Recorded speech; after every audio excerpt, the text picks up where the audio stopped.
আসসালামু আলাইকুম, স্বাগত জানাচ্ছি আরটিভির দুপুরের সংবাদে। আপনাদের সঙ্গে রয়েছে আমি নীরা ফেরদৌস। কমলো জ্বালানি তেলের দাম, রাত 12টা থেকে কার্যকর হবে নতুন এই মূল্য। বিশ্ববাজারের সাথে সামঞ্জস্য রেখে স্বয়ংক্রিয় ফর্মুলার আলোকে প্রতি মাসে জ্বালানি তেলের মূল্য সমন্বয় ধারাবাহিকতায় ভোক্তা পর্যায়ে ডিজেল ও কেরোসিনের দাম কমেছে 1 টাকা 25 পয়সা এবং পেট্রোল ও অকটেনে কমেছে 6 টাকা। খুলনার খালিশপুরে অবস্থিত নির্মাণাধীন Rupsha 800 megawatt combined cycle power plant প্রকল্প পরিদর্শনে গিয়ে একথা জানান অন্তর্বর্তী সরকারের বিদ্যুৎ, জ্বালানি ও খনিজ সম্পদ উপদেষ্টা ফাউজুল কবির খান। বিস্তারিত দেখুন ইকবাল অনেকের রিপোর্টে। বিশ্ববাজারে দাম বৃদ্ধির কারণ দেখিয়ে 2022 সালের আগস্টে জ্বালানি তেলের মূল্য এক লাফে প্রায় 50% বাড়ায় তৎকালীন শেখ হাসিনা সরকার। ডিজেল ও কেরোসিনের দাম লিটারে 80 টাকা থেকে 34 টাকা বাড়িয়ে 114 টাকা করা হয়। অকটেনের লিটার প্রতি 46 এবং পেট্রোলে 44 টাকা বাড়ানো হয় সে সময়। পরে বিশ্ববাজারে জ্বালানি তেলের দাম বেশ কমে গেলেও ভর্তুকি পোষানোর অজুহাতে কমানো হয়নি এদেশে। খুলনার খালিশপুরে অবস্থিত নির্মাণাধীন Rupsha 80 megawatt combined cycle power plant প্রকল্প পরিদর্শনে গিয়ে অন্তর্বর্তী সরকারের বিদ্যুৎ, জ্বালানি ও খনিজ সম্পদ উপদেষ্টা ফাউজুল কবির খান জানান, ভোক্তা পর্যায়ে ডিজেল ও কেরোসিনের 1 টাকা আর পেট্রোল ও অকটেনে দাম কমানো হয়েছে 6 টাকা। অকটেন আর পেট্রোল, ডিজেলের দাম 106 টাকা 75 পয়সা থেকে 105 টাকা 50 পয়সা, মানে 1 টাকা 25 পয়সা পার লিটারে কমাচ্ছে। বিশ্ববাজারে দামের এই অবস্থা থাকলে আগামীতে এদেশেও দাম আরো কমানোর আশা জানান উপদেষ্টা। যদি জ্বালানি মূল্য যদি স্থিতিশীল থাকে, আমরা ওই দক্ষতা বৃদ্ধির মাধ্যমে ওই যে প্রকিউরমেন্ট প্রাইস, কারণ এখন তো আমাদের একটা প্রকিউরমেন্ট প্রাইস তো অলরেডি আছে, তো সেটা কিন্তু আমি তো পরিবর্তন করতে পারবো না, একটা কন্ট্রাক্ট আছে, তো সেটা অনুযায়ী আমরা এইটুকু করছি। আমাদের ভবিষ্যতে আমাদের চেষ্টা থাকবে যাতে আমরা এটাকে আরো কমাতে পারি। ইতিমধ্যেই তেলের দাম নতুন মূল্য তালিকা প্রজ্ঞাপন আকারে প্রকাশ করেছে বিদ্যুৎ, জ্বালানি ও খনিজ সম্পদ মন্ত্রণালয়। শনিবার রাত 12টা থেকেই কার্যকর হবে এই নতুন দাম। ইকবাল অনিক, আরটিভি, ঢাকা। দর্শক, জ্বালানি তেলের দাম কমানোর বিষয়ে জানাতে রাজধানীর তেজগাঁও থেকে সরাসরি যোগ দিচ্ছেন সহকর্মী বিপুল দেব রায়। বিপুল, আমরা জানি যে জ্বালানি তেলের দাম কমানো হয়েছে এবং সেটা কার্যকর হবে আজ রাত 12টার পর থেকে। তো এই বিষয়ে পাম্প মালিক ও ক্রেতারা কি বলছেন জানাবেন আমাদের।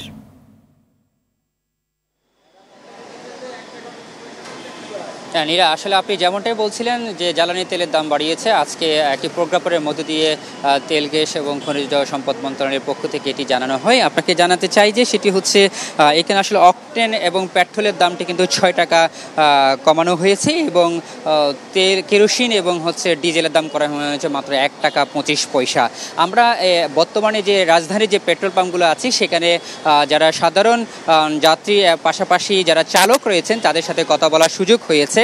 আমরা তাদের কাছ থেকে জানতে পেরেছি, তারা বলছেন যে আসলে অকটেন এবং যে পেট্রোলের 6 টাকা দামটি কমানো হয়েছে। আসলে সবচেয়ে বেশি ব্যক্তিগত গাড়ি কিন্তু চলে কিন্তু পেট্রোল এবং অকটেন দিয়ে, আর ডিজেল চালিত যে গাড়িগুলো আছে সেগুলো হচ্ছে গণপরিবহন এবং পণ্য পরিবহনে যে গাড়িগুলো ব্যবহার করা হয় সে ডিজেল দিয়ে, সে গাড়িগুলো আসলে ডিজেল চালিত। এবং তারা বলছেন যে আসলে বাংলাদেশের প্রেক্ষাপটে অর্থাৎ সারা বাংলাদেশের কিন্তু 75% গাড়ি কিন্তু চলে ডিজেল চালিত, তাই 1 টাকা 25 পয়সা কমানোর বিষয়টাকে চালকরা বলছেন তেমন একটা কমানো হয়নি এবং বিশেষ করে পণ্য পরিবহন এবং যাত্রী পরিবহনের ক্ষেত্রে যে দাম সমন্বয় করার যে বিষয়টি বা দাম কমানোর যে বিষয়টি সেটা অনেকটাই নাও প্রতিফলন ঘটতে পারে। তবে ব্যক্তিগত গাড়ি যারা অকটেন এবং পেট্রোল ইউজ করে তাদের জন্য খুবই একটা সুখবর। তারা বলছেন যে দীর্ঘদিন পর 131 টাকা থেকে অকটেনের দামটা এখন 6 টাকা কমে আসবে এবং পেট্রোলের ক্ষেত্রে একই অবস্থা। তাই যারা ব্যক্তিগত গাড়ি চালক তারা বলছেন এটা তাদের জন্য ভালো হয়েছে এবং তাদের ব্যয় সংকোচন হয়েছে। তবে যারা ডিজেল চালিত যে চালকগুলো রয়েছেন তারা বলছেন যে তাদের দামটা আরও বেশি সমন্বয় করা উচিত। আপনাকে একটা বিষয় জানিয়ে দিতে চাই যে বিগত আওয়ামী লীগ সরকার কিন্তু 29শে ফেব্রুয়ারি, এই বছরের 29শে ফেব্রুয়ারি কিন্তু একটি প্রজ্ঞাপন জারির মধ্যে দিয়ে বিশ্ববাজারে তেলের দাম সমন্বয়ের যে বিষয়টি সেটি করা হয় এবং ওই সরকার মার্চ মাস থেকে এই জ্বালানি তেলের দাম সমন্বয়ের যে বিষয়টি তখন থেকে শুরু হয়েছিল এবং আজকে যেটি করা হয়েছে জ্বালানি তেল সমন্বয় সেটি হচ্ছে ষষ্ঠবারের মতো, অর্থাৎ আগস্ট মাসটি রাজনৈতিক অস্থিরতা ছিল থাকার কারণে গত এই চলতি মাসেই কিন্তু তেলের কোনো পরিবর্তন হয়নি, অপরিবর্তিত ছিল। সেই জন্য আগামী কাল থেকে কিন্তু নতুন করে এই দাম নির্ধারণ করা হবে। নীরা, এই ছিল আমার কাছে সর্বশেষ তথ্য। বিপুল, আপনাকে ধন্যবাদ। বিভিন্ন রাজনৈতিক দলের সঙ্গে বৈঠকে বসছেন অন্তর্বর্তী সরকার প্রধান উপদেষ্টা ডক্টর মোহাম্মদ ইউনূস। আজ বিকেল ৩টায় প্রধান উপদেষ্টার সরকারি বাসভবন যমুনায় এই মত বিনিময় সভা শুরু হবে, চলবে রাত ৮টা পর্যন্ত। বৃহস্পতিবার প্রধান উপদেষ্টা প্রেস উইং জানায়, বর্তমান সরকার দায়িত্ব নেওয়ার পর যেসব রাজনৈতিক দলের নেতাদের সঙ্গে মত বিনিময় করেছেন, এবারও তাদের সঙ্গে মত বিনিময় করা হবে। দেশের সার্বিক পরিস্থিতি, সংস্কার এবং আগামী নির্বাচন নিয়ে রাজনৈতিক দলগুলোর সঙ্গে সরকারের আলোচনা হবে। তবে আগের বৈঠকের মতন এবারও আওয়ামী লীগ সহ তাদের জোটের কোনো দল থাকবে না বলে জানা গেছে।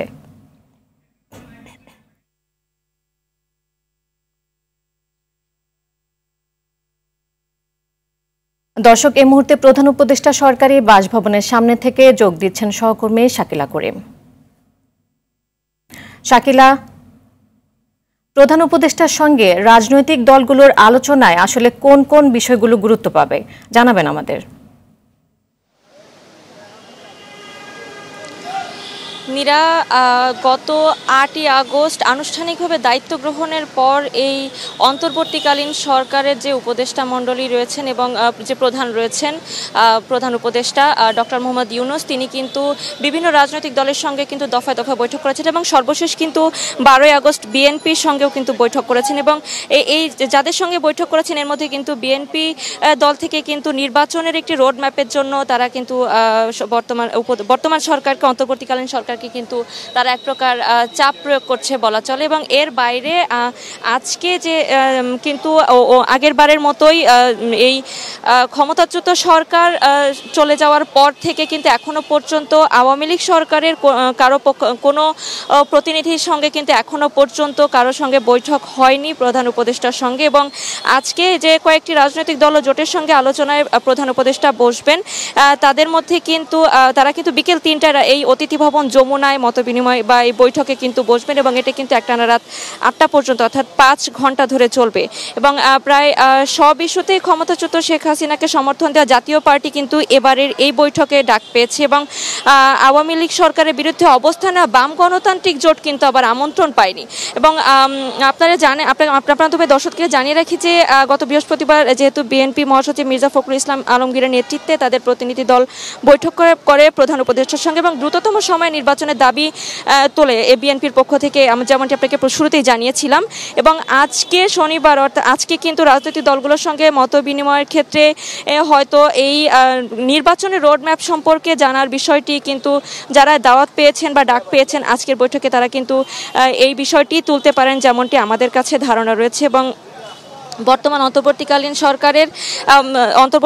সরকার এবং সর্বাত্মক অংশ নেওয়া আরেক দল জামাত নির্বাচন নিয়ে কিন্তু অতটা তাড়াহুড়ো দেখায়নি এবং ২৫ আগস্ট জাতির উদ্দেশ্যে ভাষণে প্রধান উপদেষ্টা রাজনৈতিক দলগুলোর সঙ্গে কিন্তু সংলাপের কথা জানিয়েছিলেন এবং কবে নির্বাচন হবে তা রাজনৈতিক সিদ্ধান্ত বলেই মন্তব্য করেছিলেন। তবে এবং আজকের এই বৈঠকের পর যারা আসছেন, অর্থাৎ যারা কয়েকদিন প্রধান উপদেষ্টার সঙ্গে এখনো পর্যন্ত বৈঠকে বসতে পারেনি, আজকে প্রথমবারের মতো বসছেন, তারা বৈঠক পরবর্তী সময়ে হয়তো জানাবেন যে তাদের আসলে কি কি বৈঠকের আলোচ্য বিষয় ছিল। পরবর্তী সংবাদে যুক্ত হয়ে জানাতে পারবো। নীরা, শাকিলা, আপনাকে ধন্যবাদ। এদিকে বিশৃঙ্খলাকারীদের বিএনপিতে ঠাঁই নেই বলে জানিয়েছেন দলটির মহাসচিব মির্জা ফখরুল ইসলাম আলমগীর। কুমিল্লার লালমাই উপজেলায় বন্যা কবলিত মানুষের মাঝে ত্রাণ বিতরণের আগে এক বক্তব্যে একথা বলেন তিনি। দলের নাম নিয়ে যারা বিশৃঙ্খলা করবে তাদের আইনশৃঙ্খলা বাহিনীর হাতে সোপর্দ করতে আহ্বান জানান মহাসচিব। ছাত্র জনতার বিজয়কে নস্যাৎ করতে একটি মহল নানা চক্রান্ত করছে মন্তব্য করে ফখরুল বলেন, এসব বিভিন্ন মিডিয়ায় প্রচার করে নিজেদের মধ্যে বিভেদ তৈরি করা হচ্ছে। দেশে গণতান্ত্রিক পরিবেশ ফিরিয়ে আনতে অন্তর্বর্তী সরকারকে সময় দেওয়া প্রয়োজন বলে জানান মির্জা ফখরুল। আমাদের কিছু কিছু লোকের নামে বিভিন্ন রকম কথা বলে পত্র পত্রিকায় বিএনপির ভাবমূর্তি নষ্ট করার চেষ্টা করছে। এইখান থেকে সবাই বিরত থাকবেন। যদি কাউকে দেখেন যে চাঁদাবাজি করছে বা দখলদারি করছে, তাকে ধরে সাথে সাথে পুলিশে দেবেন। অথবা আপনারা আর্মি প্ল্যান দেবেন। এই ব্যাপারে আমাদের কোনো রকমের কোনো সুপারিশ থাকবে না। গণতন্ত্রের জন্য বিএনপি নেতাকর্মীরা নির্ভয়ে 16 বছর ধরে প্রাণ দিয়েছে। ছাত্র জনতার আন্দোলনে চূড়ান্ত বিজয় এসেছে। কেউ সমালোচনা করলে তাকে দুনিয়া থেকে সরিয়ে দেওয়ার রাজনীতি বিএনপি বিশ্বাস করে না বলে মন্তব্য করেছেন বিএনপির সিনিয়র যুগ্ম মহাসচিব রুহুল কবির রিজভী। সকালে ছাত্র জনতার আন্দোলনে নিহত রিকশা চালক সহ সকল নিহত শিক্ষার্থী ও আহতদের সুস্থতা কামনায় নয়াপল্টনে দোয়া মাহফিলে এ মন্তব্য করেন তিনি। আওয়ামী লীগ বিষাক্ত সাপের চেয়ে ভয়ঙ্কর। শেখ হাসিনা শিশুদের রক্ত পান করে তৃপ্তি পেতেন বলে জানান রিজভী। বিএনপির আপোষহীন অবস্থান বাংলাদেশের মানুষের বিজয়ে ত্বরান্বিত করেছে। দ্বাদশ জাতীয় সংসদ নির্বাচনে বিএনপি অংশ নিলে আওয়ামী লীগ হয়তো এত বিপদে পড়তো না বলে মনে করেন রিজভী। বলবো যে বিএনপি 2009 সাল থেকে 5ই আগস্ট পর্যন্ত 2024 নিরবচ্ছিন্ন, কখনো কোনো বিরতি নেই। সবার আন্দোলনের অবদানেই এই তত্ত্বাবধায়ক সরকার এবং একটি নির্দিষ্ট সময়ের মধ্যে যতটুকু সংস্কার করে একটা অবাধ সুষ্ঠু নির্বাচন নিশ্চিত করে রাজনীতির যে ধারা, সেই ধারাকে আপনার এগিয়ে নিয়ে যেতে হবে। এটাই তো মূল লক্ষ্য, এর জন্যই তো এত লড়াই। দেশে কোনো রাজনৈতিক জমিদারি বরদাস্ত করা হবে না বলে সাফ জানিয়ে দিয়েছেন জামায়াতে ইসলামীর আমির ডাক্তার শফিকুর রহমান। তিনি বলেন, রাজনীতিবিদরা জাতির সেবক হবেন, তারা দেশের মালিকানা দাবি করতে পারবেন না। মানুষকে প্রজা মনে করা চলবে না বলেও মনে করেন জামায়াত আমির। সকালে রাজধানীর সেগুনবাগিচায় কচিকাচার আসর মিলনায়তনে কবি, লেখক, শিল্পী, সাহিত্যিকদের সাথে মত বিনিময়ে তিনি এসব কথা বলেন। কোনো স্বৈরশাসকের লাল চোখ যেন লেখক, কবি, সাহিত্যিকদের কলমকে থামাতে না পারে, সে আহ্বানও জানান তিনি। এবং আমরা চাই প্রত্যেকটি নাগরিক তার ন্যায্য অধিকার পাক। এখানে কোনো রাজনৈতিক জমিদারি আমরা বরদাস্ত করব না। রাজনীতিবিদরা হবেন জাতির স্রেফ সেবক, এর বাইরে তাদের কোনো পরিচয় নেই। রাজনীতিবিদরা কখনো দেশের মালিকানা দাবি করতে পারবেন না। যারা এই মালিকানা দাবি করেছেন, যুগে যুগে তারা চরমভাবে অপদস্থ হয়েছেন। যারা এই দেশের মানুষকে নিজেদের প্রজা মনে করেছেন, আল্লাহ তাদের সম্মান উঠিয়ে নিয়েছেন। ক্ষমতাচ্যুত সরকারের মন্ত্রী, এমপি ও ঘনিষ্ঠদের বিরুদ্ধে গণহারে হত্যা মামলাকে প্রতিহিংসামূলক মনে করছেন আইনজ্ঞরা। এই সংস্কৃতি ন্যায় বিচারের পথ রুদ্ধ করতে পারে, গুরুত্ব হারাতে পারে অপরাধ। সুপ্রিম কোর্টের সিনিয়র আইনজীবী মনজিল মোর্শেদ ও আহসানুল করিম বলেন, এই প্রবণতা থেকে দ্রুত বের হতে হবে। মামলা হতে হবে সুনির্দিষ্ট অভিযোগের ভিত্তিতে। অধরা ইয়াসমিনের রিপোর্টে দেখুন এর বিস্তারিত। শিক্ষার্থী জনতার গণ আন্দোলনের মুখে গেল 5 আগস্ট ক্ষমতা ছাড়তে বাধ্য হয় আওয়ামী লীগ সরকার। তবে অতিরিক্ত বল প্রয়োগে ঝরে যায় অন্তত 650 প্রাণ। বেরিয়ে আসতে থাকে ক্ষমতাচ্যুত সরকারের অন্যায় অপকর্মের ফিরিস্তি। তৎকালীন সরকারের মন্ত্রী, এমপি থেকে ঘনিষ্ঠদের বিরুদ্ধে শুরু হয় মামলা। অপরাধ ভিন্ন হলেও প্রায় সবার বিরুদ্ধেই এক বা একাধিক হত্যা মামলা দায়ের হতে থাকে। তালিকা থেকে বাদ যায়নি সাংবাদিক কিংবা খেলোয়াড়রাও। শুধু হত্যা মামলা নয়, আদালতে হাজিরের সময় অনেকেই আক্রান্ত হন, যাকে সমর্থন করেন না অন্তর্বর্তী সরকারের আইন উপদেষ্টাও। আদালত চত্বরে যে হামলা হচ্ছে, এটা কোনো অবস্থাতেই গ্রহণযোগ্য না। আইনজ্ঞরা মনে করেন, সত্যতা না থাকলে এসব মামলা বিচার প্রক্রিয়াকে ক্ষতিগ্রস্ত করবে। একজনের বিরুদ্ধে আরেকজনের প্রতিহিংসা চরিতার্থ করার যে একটা প্রবণতা, সেটাই মামলার মধ্যে, মামলা যদি এইভাবে চলে তাতে করে সমাজ ব্যবস্থা দুর্বল হয়ে যাবে, আমাদের অগ্রগতি প্রবৃদ্ধি ক্ষুণ্ণ হবে এবং এটা আমাদের জীবন সংস্কৃতির সাথে এটার একটা বিরাট প্রতিক্রিয়া সৃষ্টি হবে। মিথ্যা মামলা যেন না হয় সেদিকে সরকারের দৃষ্টি দেওয়া উচিত বলে মনে করেন সিনিয়র আইনজীবীরা।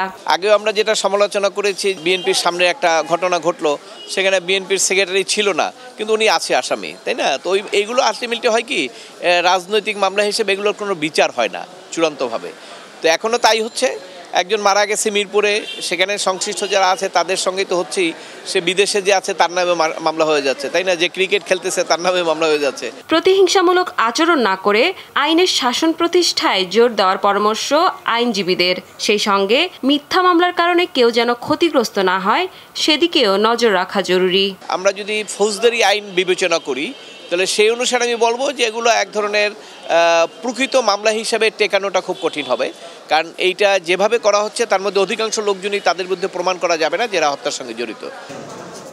অধরা ইয়াসমিন, RTV, ঢাকা। গত 16 বছরে দুর্নীতিবাজদের চিহ্নিত করে ব্যবস্থা নিতে ব্যর্থ হয়েছে দুর্নীতি দমন কমিশন। তাই দুর্নীতিবাজদের শাস্তি নিশ্চিত এবং দেশ থেকে দুর্নীতি দূর করতে দুদককে বড় ধরনের সংস্কার করতে হবে বলে মন্তব্য করলেন টিআইবি নির্বাহী পরিচালক doctor Iftekharuzzaman. Debate for democracy আয়োজিত পাবলিক পার্লামেন্ট বিতর্ক প্রতিযোগিতায় একথা বলেন তিনি। ইফতেখারুজ্জামান আরও বলেন, অর্থ পাচার রোধে জাতীয় রাজস্ব বোর্ড, BFAIU, CID-কে ঢেলে সাজাতে হবে।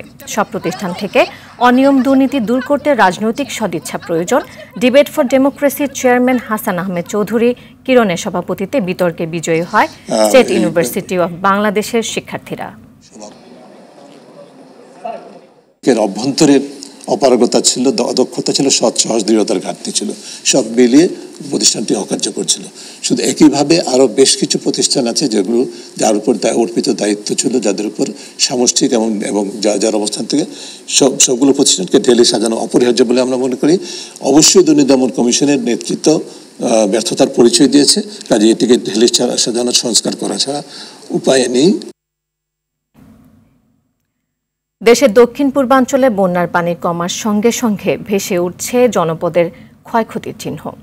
এখনও অনেক জায়গায় বসতবাড়ি পানিতে ডুবে আছে। দুর্গত এলাকায় ছড়িয়ে পড়ছে নানা রোগবালাই। তীব্র সংকট দেখা দিয়েছে খাবার ও বিশুদ্ধ পানির। 11 জেলায় বন্যায় ক্ষতিগ্রস্ত অন্তত 54 লাখ মানুষ। ফেনীতে 23 জন সহ এখন পর্যন্ত মৃতের সংখ্যা 58 জন।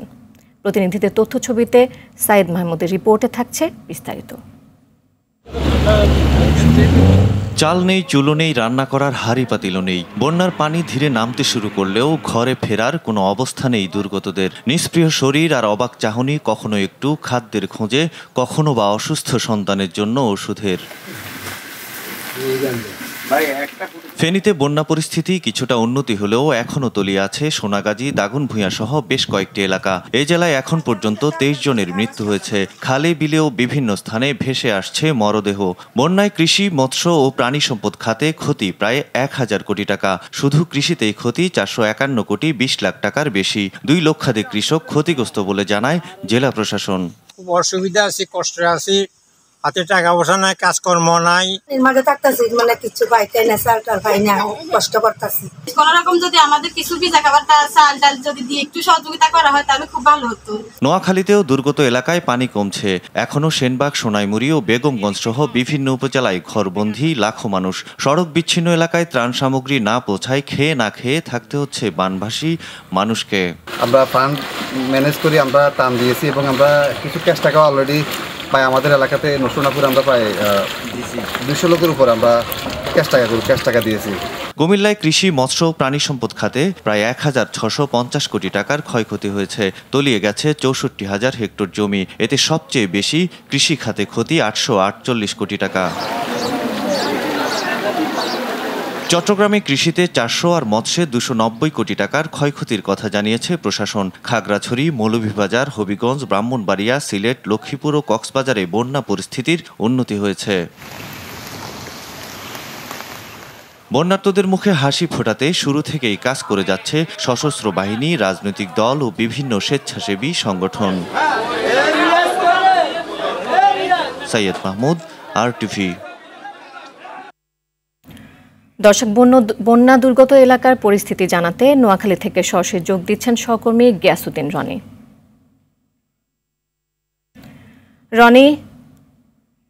রনি, বিভিন্ন উপজেলা থেকে পানি নেমেছে কিনা, এছাড়া আরো জানাবেন প্রত্যন্ত এলাকায় দুর্গতরা পর্যাপ্ত পরিমাণ ত্রাণ সহায়তা পাচ্ছে কিনা। মীরা, আপনি যেমনটি জানাচ্ছিলেন, নোয়াখালীর 8টি উপজেলা বন্যা কবলিত হয়েছিল ব্যাপকভাবে। গত 3 দিনে এই 8টি উপজেলা থেকে পানি কমতে শুরু করেছে এবং যারা বানবাসী মানুষ তারাও বাড়ি ফিরতে শুরু করেছে।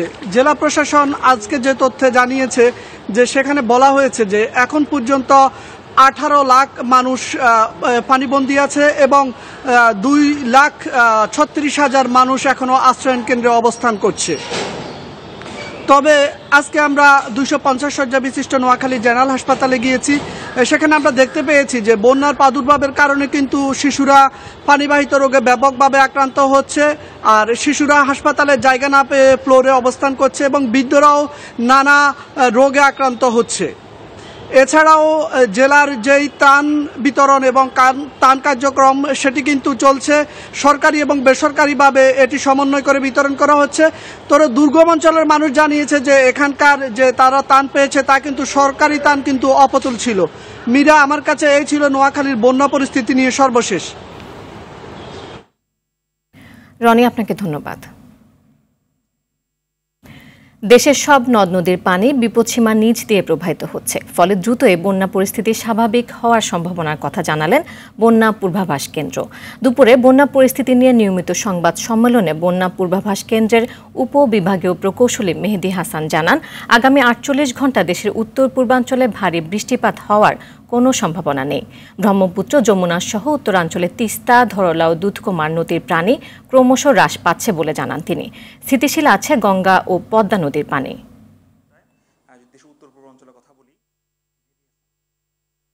এবং আমরা আগামী 48 ঘন্টায় দেশের উত্তর পূর্বাঞ্চলের কথা বলি, সিলেট, সুনামগঞ্জ, মৌলভীবাজার, হবিগঞ্জ, পূর্বাঞ্চল, কুমিল্লা, ফেনী, দক্ষিণ পূর্বাঞ্চল, যে আমাদের চট্টগ্রাম আছে, বান্দরবন, খাগড়াছড়ি, ওই সকল অঞ্চলে আগামী 48 ঘন্টায় তেমন কোনো ভারী বৃষ্টিপাতের পূর্বাভাস নেই এবং দেশের উজানে তেমন কোনো ভারী বৃষ্টিপাতের পূর্বাভাস নেই। তো আগামী 48 ঘন্টা পর্যন্ত দেশের সকল প্রধান নদ নদীর সমূহের পানি সমতল হ্রাস অব্যাহত থাকবে। এদিকে বন্যা দুর্গতদের জন্য আর শুকনো খাবার ও কাপড় সংগ্রহ করা হচ্ছে না বলে জানিয়েছেন বৈষম্য বিরোধী ছাত্র আন্দোলনের সমন্বয়ক লুৎফর রহমান। সকালে ঢাকা বিশ্ববিদ্যালয়ের গণত্রাণ সংগ্রহে প্রেস ব্রিফিংয়ে এই কথা জানান তিনি। বলেন, বন্যা দুর্গত এলাকায় পানি নেমে যাওয়ায় রান্না করা খাবারের চাহিদা বেড়েছে, তাই দেশবাসীকে চাল, ডাল, আলু, পেঁয়াজ সহ রান্না উপযোগী খাবার ও শিশু খাদ্য প্রদানের আহ্বান জানান তিনি। এদিকে গণত্রাণ সংগ্রহের সমন্বয়ক তানিয়া মাসুদ জানান, টিএসসির কেন্দ্র ছাড়া দেশের অন্য কোথাও নগদ অর্থ সংগ্রহ করা হচ্ছে না। ইতোমধ্যে আমরা সিদ্ধান্ত নিয়েছি আমরা কাপড় এবং শুকনো খাবার আর নিচ্ছি না, তবে আমাদের যে নগদ অর্থ সংগ্রহের প্রক্রিয়াটা সেটি আমরা চলমান রাখবো, কারণ বন্যার্তদের পুনর্বাসনের জন্য বিপুল পরিমাণ অর্থের প্রয়োজন। বিভিন্ন মন্দিরের যে রান্না কর্মসূচি চলছে সেখানেও আমরা এই খাদ্য সামগ্রীগুলো পাঠানোর চেষ্টা করছি। পাশাপাশি বিভিন্ন স্কুল, প্রতিষ্ঠান কেন্দ্রিক যে আশ্রয় কেন্দ্রগুলো রয়েছে সেগুলো তো আমরা পাঠানোর চেষ্টা করছি।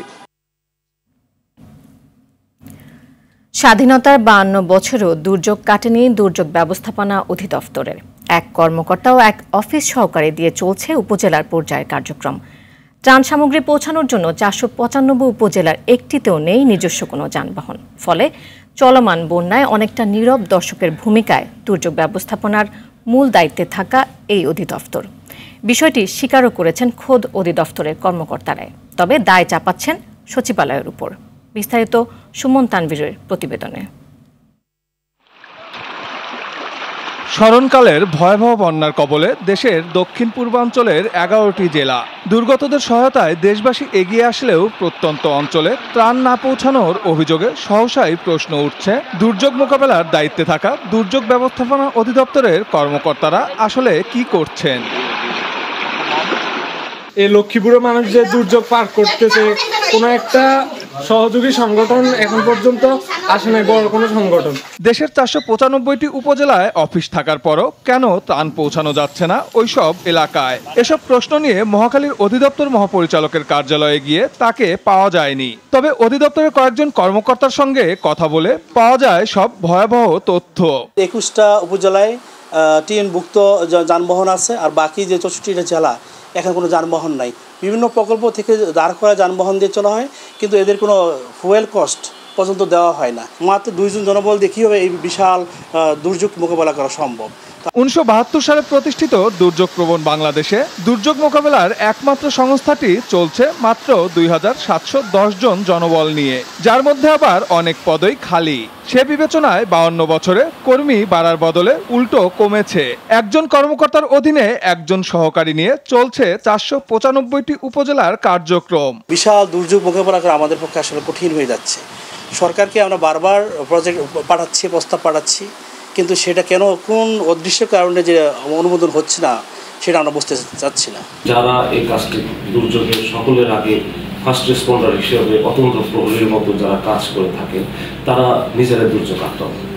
তারা 1972 সালে গঠিত হওয়ার পর যে 2জন পদ ছিল সে 2টি রয়েছে, যে নামে ছিল সে নামে রয়েছে। জনবল সংকট অত্যন্ত প্রকট। সংকটের কথা স্বীকার করেছে দুর্যোগ ব্যবস্থাপনা ও ত্রাণ মন্ত্রণালয়ও। বলছে সংস্কারের কাজ শুরু হবে দ্রুতই, বাড়ানো হবে জনবল। দুর্যোগেরও তো আপনার ডাইভার্সিফিকেশন অনেক বেড়ে গেছে, ইন্টেন্সিটি বাড়ছে, ফ্রিকোয়েন্সিও বেড়ে গেছে। তো এই সমস্ত মাথায় চিন্তা করে আমরা একটা রিভাইজ অর্গানোগ্রাম করেছি। সেক্ষেত্রে আমাদের জনবল এবং আমাদের যে হ্যান্ডস সেটি উপজেলা পর্যায়ে, জেলা পর্যায়ে, অধিদপ্তর এবং মন্ত্রণালয় সব জায়গায় কিন্তু বাড়বে। তবে জনবল বাড়ানোর পাশাপাশি দুর্যোগ প্রবণ একটি দেশে কোন উদ্দেশ্যে, কাদের স্বার্থে এমন একটি গুরুত্বপূর্ণ অধিদপ্তরকে পঙ্গু করে রাখা হয়েছে সে বিষয়েও তদন্ত হওয়া প্রয়োজন বলে মনে করছেন বিশেষজ্ঞরা। সুমন তানভীর, RTV, ঢাকা। জাপানে চলতি বছরের প্রথম 6 মাসে প্রায় 40,000 মানুষ নিজ বাড়িতে নিঃসঙ্গ অবস্থায় মারা গেছে। তাদের মধ্যে প্রায় 4000 জনকে মৃত্যুর 1 মাসের বেশি সময় পর উদ্ধার করা হয়েছে বলে জানায় জাতীয় পুলিশ সংস্থা। জাতিসংঘের মতে দেশটিতে বেশিরভাগ প্রবীণ নিজ বাড়িতে একা থাকতে বাধ্য হয়। জরিপ বলছে দেরিতে বিয়ে এবং সন্তান নেয়ার অনীহার কারণে প্রবীণ জনগোষ্ঠীর সংখ্যা বাড়ছে। বিস্তারিত দেখুন সাদাত শাওনের রিপোর্টে। জাপানের পুলিশ সংস্থার মতে এবছরের প্রথম 6 মাসে একাকী জীবনযাপন করা মোট 37,227 জন মানুষকে তাদের নিজ বাড়িতে মৃত অবস্থায় পাওয়া গেছে। প্রতিবেদন বলছে নিজ বাড়িতে একাকী মারা যাওয়া মানুষদের মধ্যে আনুমানিক 40% মানুষকে মৃত্যুর একদিনের মধ্যেই খুঁজে পাওয়া গেছে। মৃত্যুর 1 মাসেরও বেশি সময় পরে পাওয়া গেছে অন্তত 3,939টি মরদেহ। এছাড়া 130টি মরদেহ পাওয়া গেছে মৃত্যুর অন্তত 1 বছর পর। National institute of population and social security research বলছে 2050 সালের মধ্যে দেশটির প্রতি 5টি পরিবারের মধ্যে একজন বয়স্ক ব্যক্তিকে একা একা জীবন কাটাতে হতে পারে। প্রতিবেদনে আরও বলা হয় 2050 সালের মধ্যে জাপানে 1,08,00,000 বয়স্ক মানুষ একা বসবাস করবেন, যা দেশটির সব পরিবারের 20.6%। প্রতিবেদনের মতে জাপানি তরুণীদের দেরিতে বিয়ে করার প্রবণতা বা অনেকের সন্তান না নেওয়ার সিদ্ধান্তের কারণে প্রবীণ জনগোষ্ঠীর সংখ্যা বাড়ছে। এদিকে প্রবীণদের সংখ্যা আশঙ্কাজনক হারে বাড়ায় জনসংখ্যা সংকটের মুখে পড়ছে জাপান। সেখানে চিকিৎসা ও কল্যাণ ব্যয় বেড়ে যাচ্ছে, বিপরীতে কমছে শ্রমশক্তি। সংবাদ এ পর্যন্তই। RTVর সবশেষ সংবাদ জানতে যে কোনো মোবাইল ফোন থেকে 2414 নম্বরে ডায়াল করুন। জেলা সংবাদ বিকেল 4:45টায় দেখার আমন্ত্রণ রইল। এতক্ষণ সাথে থাকার জন্য ধন্যবাদ সবাইকে।